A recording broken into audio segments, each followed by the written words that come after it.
Good evening, friends and family, and thank you for coming to another night with Repair, Restore, and Grow Black Communities behind Black business. And tonight we have two very important guests. We have Dr. Rosita Chatonda and we have Dr. Marlo Barnett. They are both running for school board here in Chicago, Illinois. As you know, we're a nonprofit organization and we do not support candidates that are running for office, but these issues that they are addressing in terms of our educational system here in Chicago is very much linked to the sustainability, to the condition of the Black community here in Chicago. Our schools, our homes, our businesses are all tied to our educational system.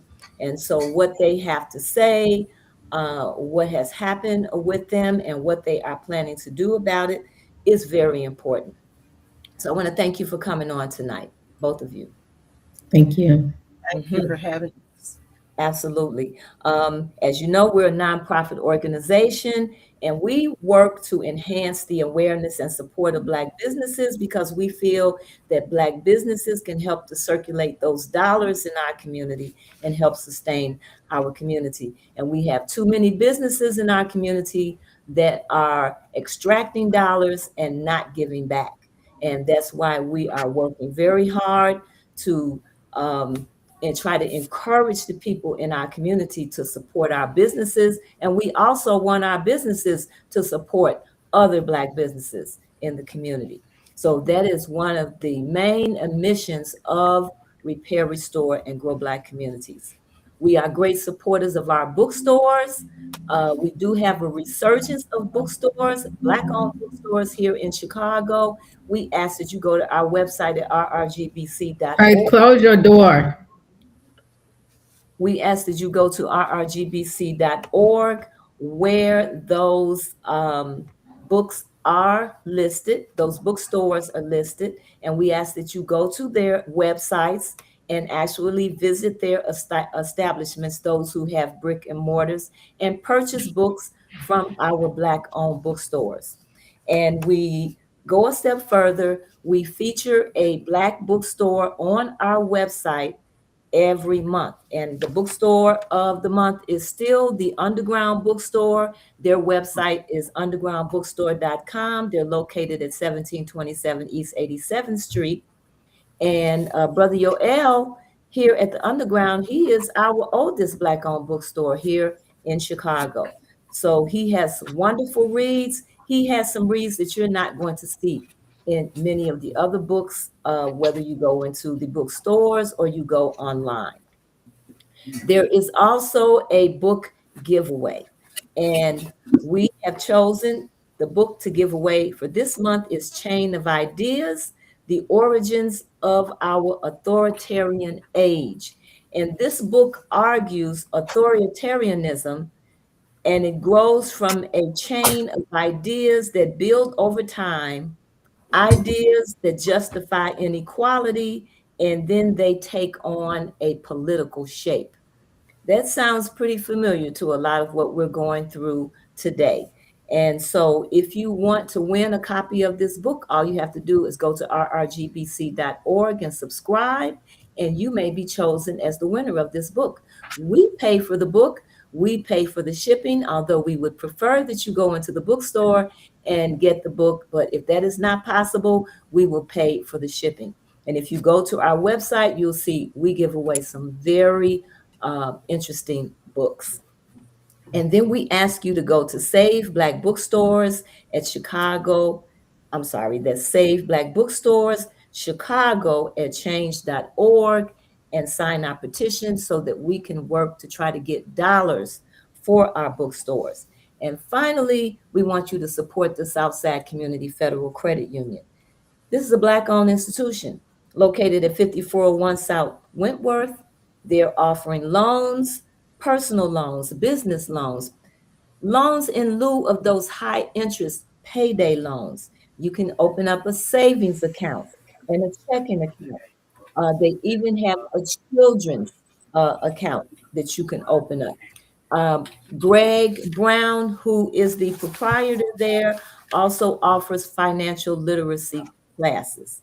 So we ask that you support these institutions that we have in our community, and most of all, support our Black businesses. So, as we mentioned earlier, our guests tonight, Dr. Rosita Chatonda and Dr. Marlo Barnett, are both running for school board membership here in Chicago. And so, what I'm going to ask is first of all, I would like for both of you to give you an opportunity to share your journey in this. We know we lost over 10,000 teachers and Black teachers here in Chicago. That's a lot. That's a lot of people. And we had over 50 schools to close, and they have had that has had a huge impact on our community and will continue to have an impact on our community now and in the future. And so we would like to give both of you an opportunity to talk about your journey in terms of this occurrence that happened and the impact that it had on you as members of the Chicago Public Schools, as educators. Well, first of all, I'd like to clarify that we did not have 50 schools that closed. We had 163 schools that closed in Chicago, and that's quite a bit more. And that's why when our schools in the late 90s, when the president of the union, Debbie Lynch, gave up system wide seniority, it allowed Mayor Daley to close the first 100 schools, because the reason why he was able to close those schools was because teachers had no seniority rights.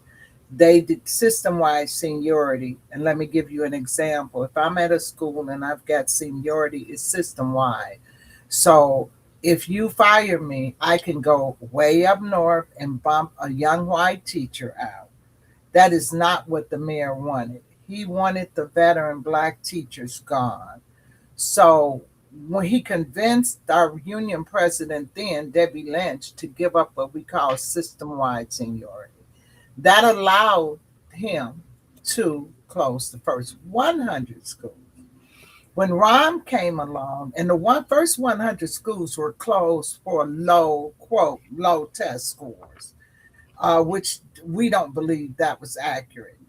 But when Rahm Emanuel came in, because Daley had torn down the projects, we lost over 200,000, excuse me, African American uh, residents, and 100,000 were children. So therefore, Rahm comes along, and then Rahm says these 50 schools are empty. We don't have students. And really, to be perfectly honest, I was the chair of the South Shore CAC. They were empty. We had some schools with 15 and 20 children. But these schools were empty as a result of the purge of Black people and the push out that happened under Daley. So Let me Ron ask said, you, can I ask you a question right here? Why, yes, from what I recall, even though we did have schools with low numbers like that on the south side or west side, did they not have schools on the north side that also had those low numbers and they did not close them? I'm not sure because one of the things is the capacity on the north side, they hadn't gone through any purge of their students. So Mhm. we actually lost our students. They were ran out of Chicago. They were giving them vouchers to go to Iowa, Minnesota, and everywhere else under the sun to get them out of here. So we lost our population. So And I'm I'm just not sure saying about from what north I side. recalled during that time, there were some schools on the north side, and maybe there was not a purge. They just had low numbers, from the beginning, but they were Well, if allowed they to were, stay they on were with those low probably in numbers. Cabrini on the north side because, of course, Mhm. Cabrini was impacted. It's on the north side. Mhm. So that probably happened. But when Rom came up with the 50 schools, the low numbers, we believe in small class size anyway. But when he saw the 50 schools, he called it underutilization. This is very important because it was not closed for test scores like Daly did. They closed them for underutilization. Now, this is important because underutilization is an economic layoff. So, what happened to the teachers? Karen Lewis, then new president, she basically did the same thing that the old president did. She went to Springfield and then she gave up seniority and economic layoffs when she signed Senate Bill 7. So that meant a anytime a principal has wants to lay you off, all he has to do or she is say, I don't have money. It's economic layoff. Now, what happens to the teacher then? The teacher does not go into the teacher pool. The teacher goes straight to the unemployment line. And that's what happened with the 50 schools. Because they were closed for economic reasons, all of those teachers went straight to the unemployment line. Now, we had 5,000 teachers before CORE, the caucuses are out. Now we have an additional 8 to 9,000 fired under the new administration, Karen Lewis, and the caucus that's running the city right now. So now we have 14,000 Black teacher positions eliminated. When Jackie Vaughn was president in the late 90s, we had there were 18 to 19,000 African American teachers. Now we're down to 4,000. So we're looking at 14,000 positions that were eliminated that Black teachers had.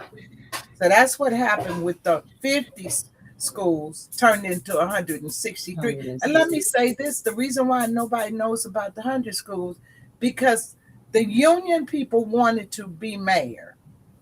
And they didn't care. They weren't going to mess with Daly. They weren't talking about the 100 schools that Daly closed. They only focused on the 50. That's why most people think 50 schools closed when there were actually 163. Well, let me ask this question to both of you, and that in terms of how did this affect you personally, professionally, financially? I'm sure what happened with you happened with many of the other teachers, but I'd like both of you to speak to that. Well, before Mom, Dr. Barnett talks, I just want to give her a chance to talk too. But the reason why I just want to jump in here right now is to remind you that when the schools closed, the teachers went on a do not hire list. They didn't know it. There was a secret list. There was a secret do not hire list, and nobody knew they were on. And there was no policy. So we were told, I know people that were told in 2001 and 2, look, if you get caught in that school when it closed, because a lot of the Divine Nine principals were running, hiring their sorors. They were coming to the school, making sure that they had a position before that school closed. Because if you were caught in that school when it closed, you were automatically on the do not hire list. So you were never going to get work anyway. So here's this do not hire thing going for anybody just happened to be in the building. Now, how it impacted me, there was no do not hire policy. A Hispanic undocumented boy, I was working at a school where there were no Black teachers, except I was the only Black teacher.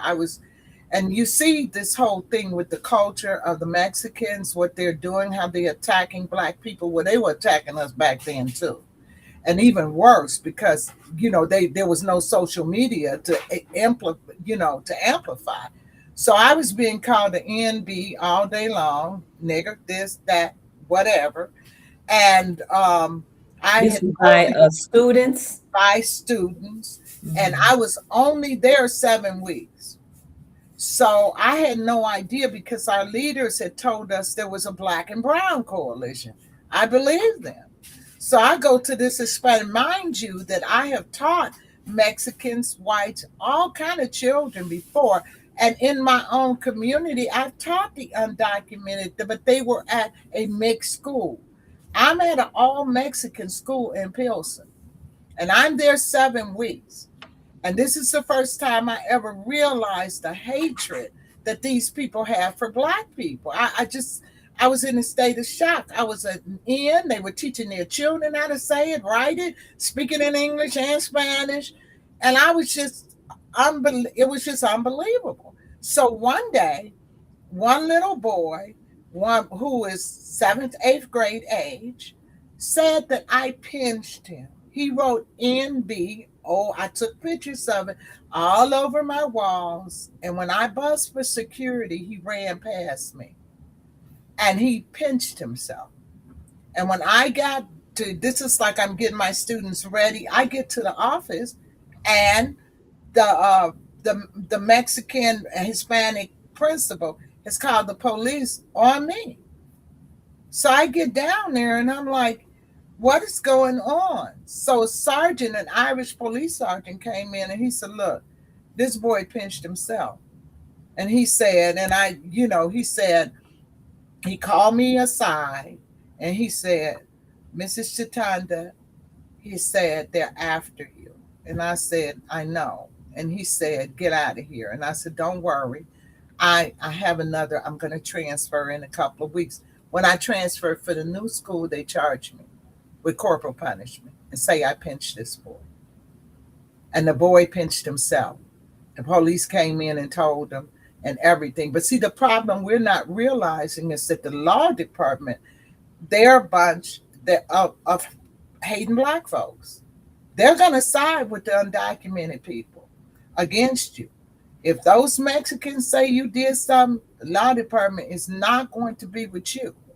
They're going to be with them. But go ahead, Dr. Barnett. I just wanted to share that. Okay, so before she speaks, just in listening to what you're saying, this as the things are spiraling down at this time, and these schools are closing, and all these teachers have lost their jobs, and now you're experiencing racism and abuse from the police. Well, not from the Biasness about. police. Thank God the police were on my side Oh, okay. because they read those kids the riot act and told them they would arrest every last one of them. But you had biasness in terms the legal side of the board, The board, the law department is the a law racist. department. And let me add, when we went to EOC, when they started firing all the black teachers, my EOC officer, Dr. Miss Watka, said to me, when I called CPS and say, why are all these black teachers calling down here and filing lawsuits? She said the law department responded that we don't care what those black teachers are doing. If they don't like what we're doing, tell them we said sue us. And we know they can't sue us because they are broke, they're poor, they don't have any money because we just took their job. And she said they laughed and hung up. And this is the second time they said it to Joyce Hutkins. Joyce wrote about it in her book. But go ahead. I just want to share that. Dr. Burnett. Okay, Dr. Burnett, go on. Yes, yeah, thank you for having me on. And as Rosita has pointed out, more of the historical uh, information on how we got here. I came into CPS in the early 2000s to teach. And so the one of the schools that I was at, the latest school that I was at was Carver, which is in Argyle Gardens. And so, as Rosita is mentioning the do not hire list, as in her situation in her career, where this do not hire list was invisible, was like unknown, it became even more known and prevalent as the years and decades went on. And they really, because they didn't have any guidelines towards it, they really started using it to weaponize Black teachers to get them out of the schools. So, in my case, when you talk about education and setting a high standard for students to achieve, a person like me or and others that have achieved a certain level of education. I started out at city colleges with an associate's degree. So I have an associate's degree. I earned my bachelor's degree at Chicago State University. I went on there to of this pro college called American College of Education. It was a program for partnership between Chicago Public Schools and the American College of Education to bring more teachers in and principals in. So they had a partnership with them. So I graduated with them. I went on to Northern Illinois University to get my master's and PhD in educational technology. And then now I'm at DePaul University with my graduating next in May next month with my law degree in legal studies, Master's of Legal Studies. So when you talk about a person like me matriculating through the state universities and going into classrooms and teaching, I would be considered highly qualified teacher. But I had this incident at Carver where, because as educators, we are mandated reporters. So I witnessed students touching one another. So I reported that. As a result of me reporting that, they said that I reported it in the wrong way, that the principal didn't know, but I reported it to the department that I was supposed to report it to. That's right. And in that, they said it was wrong. Um, the principal at that school, Well, who said it was wrong? the human resource, the leadership at CPS, Now, they don't said they require teachers to take these tests every year? And they tell absolutely you what the procedure is as far as as reporting. reporting. And it sounds to me like what you did was appropriate. Right. So they call themselves investigating, and because the principal must have called down there, because I don't know if it was considered like a mark against his school, and said, well, Dr. Barnett is making up this stuff, or this is not accurate. No, actually, what was said was that the because at Carver, the students were very out of control. So myself and including some other teachers will oftentimes call the police because the students would be threatening us. So some students did threaten me at one point in time. I don't know if when that was, but they did threaten me, and I did call the police up there. The police did come up there and they did talk to the students, and but this had nothing to do with me reporting the fact that there was student to student sexual harassment going on. I was logging it into the student logger, behavioral logger, and other teachers were also witnessing the student to student sexual harassment going on and also logging the information.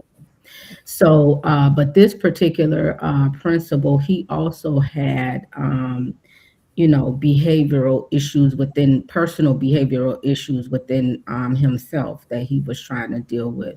So with all of that, there was a situation, almost an altercation between him and me, where the union had to be involved, and he told me to call the police. I did that. The police came up there. They didn't make a report because they said that he was not, he didn't physically assault me or anything. But from that day, I went out on leave on FMLA. And so when I went out on FMLA, it was approved by CPS that from my doctor's report that I had high anxiety, I was having headaches, and things of that nature, or whatever. So the form said that I was incapacitated and could not work. So, so this was during at the very onset of COVID. So the day that I filed the FMLA paper, CPS comes back and say, "Well, we're going to terminate you indefinitely." And while I was on F, and while they had already approved my FMLA, they terminated me on FMLA. And And so, and then at the end of the school year, they put me on the do not hire list. So you have all of this going on, and first of all, there's federal laws there that's been violated because you are mandated reporters. Your job should be is protected under the state of Illinois law. Second, when you FMLA involves federal law, which you cannot be fired. Your job is protected, or should be protected because you are on FMLA. So CPS, and not just me and Rosita, CPS has been using this do not hire list or designation to weaponize Black teachers. So I'm running on policy reform because you can't have on one end you're firing all of these Black teachers, and then on the other end saying that, well, we need more Black teachers. Okay. So, so there has to be a clear policy and guidelines to and transparency when it involves termination of teachers. And you would think that that would be in the guidelines of the union because we are under a union contract. But we were in contact with the union, and there are some gray areas within the union when it comes to your job status. So I was a probationary appointed teacher at the time and not tenured. So there's a limited amount of support that you could get from a union when you are probationary. well, So I just want to say I was tenured and I worked for the union and I didn't get any support. so yeah, so so there are tenured teachers that are not. But one of the things I want to focus on is the pillars, because what we're saying is now every employee is mandated reporter. So they're actually in violation of the law when they don't That's report. right. That's right. We have four pillars that we focus on. Does the teacher have charges with CPD? And if they don't, do they have charges with the other regulatory agency, Child Protective Services, CCFS? No. Do they hold a valid license? Because you see, these are three regulatory agencies set up with the purpose of stopping any teacher that's done something wrong. And if the police say you didn't do anything, if DCFS says you didn't do anything, if you're still holding a valid license and you can pass a background check, you have no business being on a do not hire list because it's basically a smear campaign. Mhm. It's a bunch of people at CPS, they're in cliques, and they're going after people and ruining their lives because number one, they may not be in the right sorority. Number two, and this happens to Black teachers more because it's our people that are in these cliques. And that if you're not in these cliques, I have several of my friends are Divine Nine. They were able to retire. They're cause members, and they were able to retire. Now, one of them said to me, well, they never did anything to help me, but they literally go after teachers that are Black that are not in that clique, and they will help. My girlfriend, who's an AKA, I said, look, they didn't bother you. That's why you got to retire. They came after us like 40 going north. These Black women in these sororities, they came after our cause teachers, many of them, and just really went after them in a very vicious way. They don't mess with the white teachers. They don't mess with the Hispanic. But it's the Black on Black hate. I'm going to go after this sister who has a family to take care of. She's not in my little clique and she's not bowing down. So I'm getting her. And here's the thing. They're in our school system. This is where they land. They're not going to work in corporate America. So they're working in these school systems, not just here in Chicago, all over the country. Even when I went to Mississippi, they were down in Mississippi taking that mess down there. The principal was an AKA, and that she had found out. At the Catholic schools, I'm telling you, this is a racket. And I that what really infuriates me is that we went to school to work to take care of our family. I did not get to go. I didn't want to go into no any sorority. I focused on my family, my students, and my life. I had no idea they had these things going on at CPS. So this is one of the reasons why we're out too. These black principals who are running around have targeted you. They're the ones. They talk about the white people. It's the new racism between the Mexicans, the blacks, and it's really, really difficult to survive in the environment of CPS if you're not hooked up. Now, the only reason why I got a job, I was on the do not hire list. I was looking for work everywhere when they closed my school in 2001. I just so happened to belong to a church where Bishop Brazier was the pastor. And I called my pastor, and he said to me, I thought all of the teachers were good to, were going to be okay. And he said, that's what the mayor told me. And he said, so I know that after Bishop Brazier called down there, whatever he said, the next job interview I went on, I got hired. Okay, That's how I. let me Mhm. say this. I hear your conversation about the Divine Nine. It seems like they have been used in part of a bigger picture here, because you talk about policy, running on policy, and it's policies that have gotten us into these positions that we're in the first place. I mean, segregation, redlining, Right. all of these were parts of policies. And so as you're talking, I think about what Daly did when they took these pension holidays. There's a big plan here, and these Divine Nine people have just fallen into part of the plan. And All Right. right, but I want you to speak can I to just that. say I want you to speak to this yes issue around the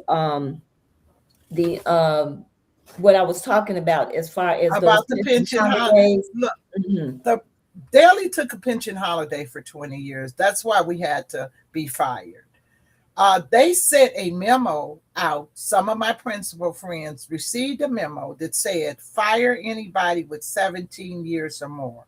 Now, what happens is that because Daly took a pension holiday for 20 years, there literally is no money for your pension. And can I So, ask a in question over, right quick?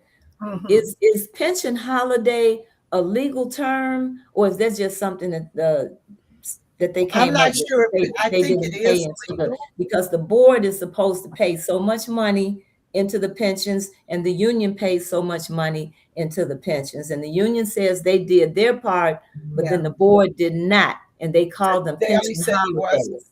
he wasn't going to do it for 20 years. So what happened But that is is not a that legal term or anything. I'm not sure. I'm not sure. But he did say he wasn't going to pay into the pension for 20. They call it a pension holiday. So what happened was because I don't have money in the pension, I've got to fire every veteran teacher that I can with 17 years or more. Now, they weren't going to mess with the north side. So they looked at all the veteran teachers on the south and west side who had 17 years or more. When I was working at the union, they were closing schools based upon the number of black veteran teachers. There were two schools we had, Bradwell, and I think it was another one. Um, and those two schools had the same number of everything. They closed Bradwell when they looked to see that it had more black veteran teachers. So they closed it. When they closed the school, the teachers did not go into the teacher pool. Now, the reason why this is important is because they sent the memo out. You're going to get a pension, but you're going to get a half. of what you was, because you're only getting 17 years, or maybe you got 20, but you're going to get half of your pension. Now, if you're not 50, 60, which most teachers like me, I was in my 50s. If you're not 60, if you try to take your pension, you're penalized 6% every year that you're not 60. So now you got half of what you were supposed to get, and then you're going to get cut another 30% of that. So you might go home with $1,500 a month to live on. And a lot of our teachers who have done that, they're sub every day. They're substitutes because that's the way that they earn their living. And if you can imagine having to do that when you're 90 years old, because you only get $1,500 a month, you were supposed to get 6 or 7,000, and now you've had to get up in your old age and go deal with these children and sob every day. So that's another thing. Yeah, yeah, When I Rosita, what you mentioned is not called a holiday, a pension holiday. It's actually called a statutory funding change. That's what they did.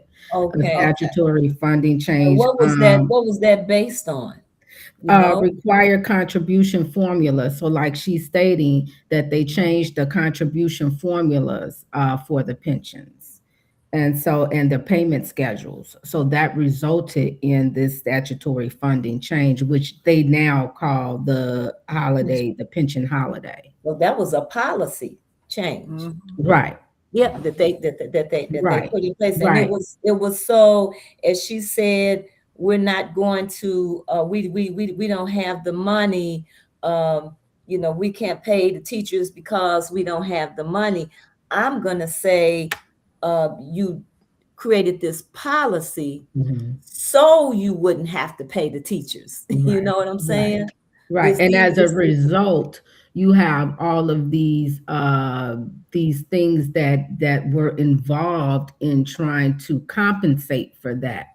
Mhm, So the do not hire list that mhm. was not established but behind the scenes, but then they was doing it so much they had to make it formal in a way, which was then used to weaponize black teachers to get rid of more of us, which then, as Rosita was stating, with the Divine Nine and bringing some of the sorority people in and having them in leadership, to then treat the institution more like it was you were pledging to them, instead of coming in as a highly credentialed educator as we are, and graduating from these universities that deemed us highly qualified.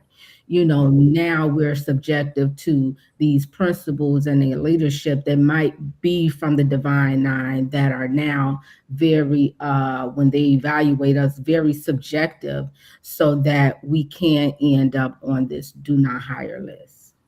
So and, I'm going and to say, as a result of this, it has done great harm to the Black community. These teachers have lost their jobs.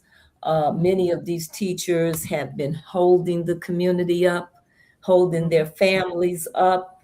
And it's also had an impact on our students and Absolutely. their education that they're supposed to be getting. It's a Mhm. rippling effect. It's also having an effect on our businesses as we bring people out of the school and they're working in these different businesses. They Mhm. don't have the type of people with the skills that we need them to Absolutely. have to work in our institutions.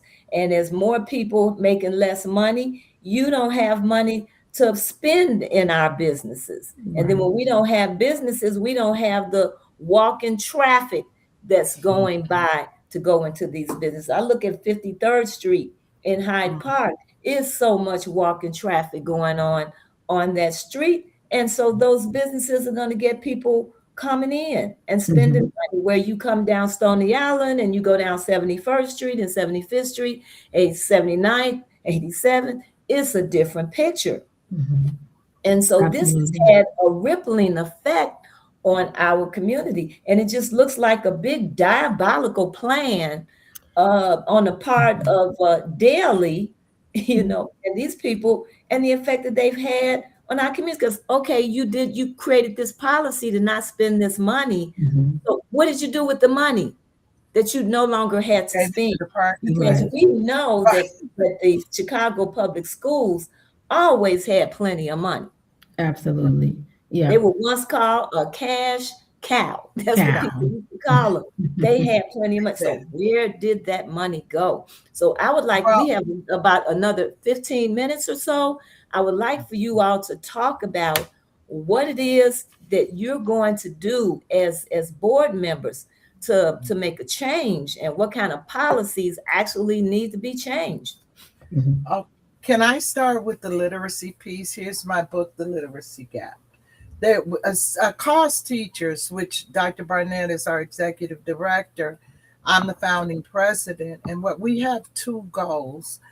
Number one, our first and foremost is our students. I wrote this book for them because being in the classroom, there's just so much that you learn. We're non educators who are running for elected school board, and they're running for themselves. We have a lot of these very selfish people, and they don't know anything about education. They haven't spent a day doing anything involved, but yet and still, they, for some reason, with a lot of my high school dropout, they just want to be in charge of the school board. And I think it's ridiculous because you have to know the student needs and you have to do the work in order to make it work. Now, my 20 years in the classroom got me this. It taught me that our children have a literacy gap. And because I have the historical information, I know where that gap came from. It came from, like you say, daily. I was in the classroom when it happened. In the late 90s, 2000, they took out spelling, phonics, penmanship, and grammar under the pretense that were moving into the computer era. The And kind of handwriting. the kind of computer Handwriting. era that they're talking about, it only existed in 2025. And for 20 years during the pandemic, you said that we didn't need to learn these literacy support because we moved into a technology age when the age just got here in 2025 that you were talking about. So, two and three generations of poor Black children have been left to their own devices as far as their education. So I wrote the book. Within this book, there is a letter going to the legislators. And what we're asking our legislators to do is to include poor Black children, or they can be just Black children not achieving, stay 9, 5, and below. If they're having trouble consistently every year, we want them to access the Bilingual Education Act, the same funds that you're giving to immigrant children through ESL and ELL, because our children speak another language, they speak Ebonics. And we talk about African American vernacular English, that is what our children speak. When the bill was signed, the Bilingual Education Act, Black children should have always been included as a second language for those struggling with these literacy issues. And simply because of the removal of these literacy support, we have our children who are no longer able to access jobs, have a quality life, and we want repair. We want repair. And we're going to get repair. And when I get on that board, we're going to make it right for Black poor children. And we're going to make it right for American children because this Bilingual Education Act is a gift. You can't fail these kids. They're non citizens. They're going to rise up above our children, and then we're going to blame our children. We're done with blaming our children. Blame the man in the mirror. We're the adults. We got to get this done. So you see my passion because I watch my students struggle for 20 something years. The people who are sitting on the board who never taught don't know anything about this. But I'm going to let Dr. Barnett talk about our other issue with the literacy gap. And please pick up my book so you can learn. It's on Amazon. And then Dr. Barnett can explain about what we're doing with the do not hire because we're both in federal court. Thank you. Mhm. Yeah. So, Yeah, so what I'm running on and what I want to do if I'm elected to the board is like I said, focus on policy, policy first, student always. It's my focus. And so as you clearly stated out too, that it's the policies that got us here too, but so therefore there needs to be policy reform that do not hurt us, but protect and support us. So that's what I'm want to run on, and so what I want to do on the board. In terms of the do not hire list, there should not be the same committee that terminates you and puts you on this list that then you have within a year you can also apply to get off the do not hire list, but it is the same committee. It is the same. Me and Rosita both have applied several times to this committee to get off. So they cherry pick. They leave some on and then take some off. There's not a clear guidelines and policies for that for that type of determination. So also when it comes to mandated reporting. You should be protected. There should be there is training, but there should be more training behind mandated when you mandate report, especially against retaliatory actions. In this case, in my case, sexual activity and sexual misconduct is running rampant in Chicago public schools. There's case after case. I'm also in the process of writing a book too. I don't know what the title is going to be right now. Silencing in the classrooms. I do know the Tribune did a short investigation and report on. It's called Betrayal in the Classrooms, where they went and investigated several high schools and CPS schools that had all of this sexual activity going on, whether it was student to student or teacher to student, adult to student, and they found several violations. If you look up in the court systems, there's court case. I mean, if you go back this year alone or last year alone, almost every month there was something in the paper about some sexual misconduct that was going on within CPS. Yeah. So just wanting to reform those policies along those lines. Because And I know they require, actually, not only in the schools, but even in other work environments. People are being required to watch these videos, We these have that. sequences of videos, Mhm. and they're very specific, We in terms had of how you're supposed to report, and you're a mandated mandated reporter. reporting. So if you see something and you don't report, you know, it's like you're in a catch 22. You report, you get in trouble. You don't report, you get in trouble. Exactly. So it's there like needs to what be some stronger policies and like you say, protections for people that are working in these environments and seeing things going on and being and what you might be subjected to yourself. Absolutely. And and so Go ahead. there are of course there's training, but again, when you a lot of teachers don't feel like they should speak out because of the retaliation. So then they use employees like us to to so-called set an example. And so what I also want to see happen is that there has been cases after cases after cases involving this do not hire list, ended up in the courtrooms in our court systems. And so the attorney general should be really investigating all of these cases because they continue to happen. And the OIG also reports these cases, and it seems like year after year after year they go through the court system, they get dismissed or they move or they settle, but then nothing happens and nothing changes. It's just more cases continue to come. and Who can are I generally add making up the members of the school board? What kind of people are typically on this school board? So rappers? now they have, so I'm glad that you said you asked that question because it's really turning into a money grabber. It's really turning into who has the most money to be elected.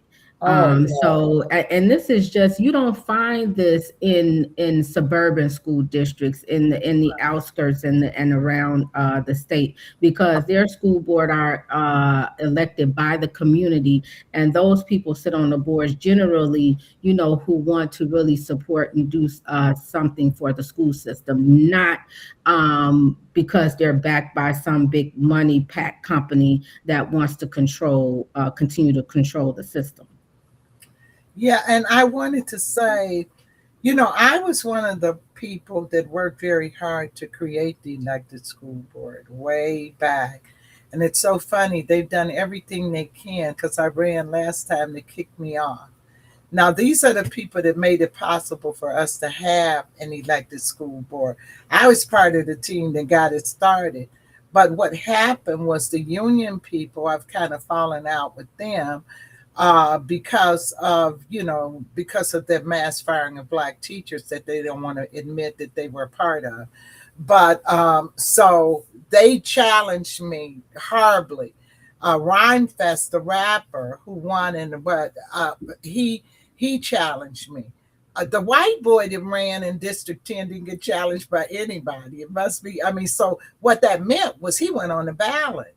See, this is how we do each other. Now, this is a white boy. He's not, and nobody challenged him. CPS, CPU, Rhymefest, none of them. I got challenged by everybody. But CTU put money, hundreds of thousands in to challenge me. CPS did the same thing. Rhymefest challenged me. So I couldn't survive the ballot because I would have had to come up with $100,000 just to defend my petitions. But this is a dirty game that's played. Now these are people. Now this is our profession. We're the ones that got this ball rolling, but they don't want you involved.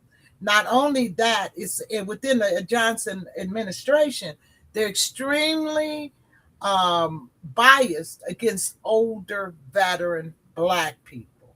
That's why we got rid of all the black teachers. That's why the CTU fired all the black people that worked at CTU when I was there. They have a policy, unspoken, that if you look at Brandon Johnson's administration, it's going to be all little 40-year-olds, somebody that these people at the union can control. They cannot control us because we're not desperate we're used to making six figures. You got school clerks working at the union. You got high school dropout. They've never made that kind of money. They'll sell everybody down the river. And those are the kind of people CTU hires. Look at the guy that they ran against me. They put $100,000 in his campaign. This pastor, and I stayed in the race, so I was going to make sure that he didn't win because he didn't know what he was talking about. The only thing he has ever done is lay out in front of Diet School with Jeanette Taylor, 20th Ward, so-called alderman, head of the education department with no education background. All you have is a bunch of out-of-order children, I'm just going to call it what it is, in the schools that you're terrorizing people, and even your children are terrorizing the staff at the school because you were on the LSC.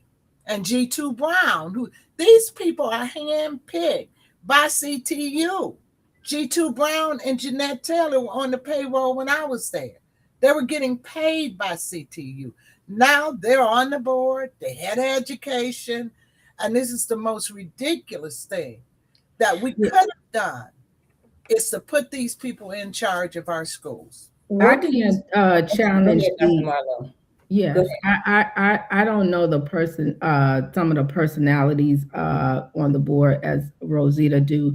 I do know that there is a person that's running now for president. He was vice president when during my time, and he knew about what was going on, and now he's running for president. But I do want to say that people that have challenged the status quo is the ones that kind of end up on this do not hire list, and those are the kind of ones that they want to silence. So, and then they tend to keep the ones that's going to follow along. And but I would challenge anybody on the board, and in our current school system, has the students has anything gotten better? I know in the last 30, 40 years, I have not seen the system has only gotten worse to me, and I'm a Chicago Absolutely. public school graduate, and I Absolutely. sat on the LSC. So we can't continue to do the same thing and expecting the same results. Right. What We do you can't. say? What do you say to people you where there was the argument as to whether we should have an elected school board or not?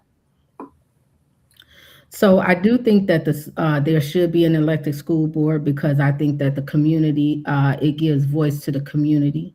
I think that they should have, but it should be done the right way. It shouldn't be done behind PACs and behind people that only want to maintain the status quo.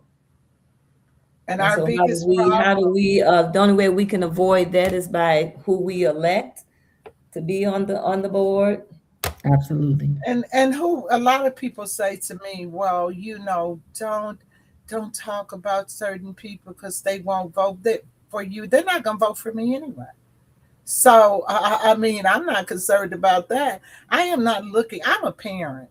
I came into the system as a parent, raising 4 kids. Those are the people who are going to vote for me. Those are the people I'm alike.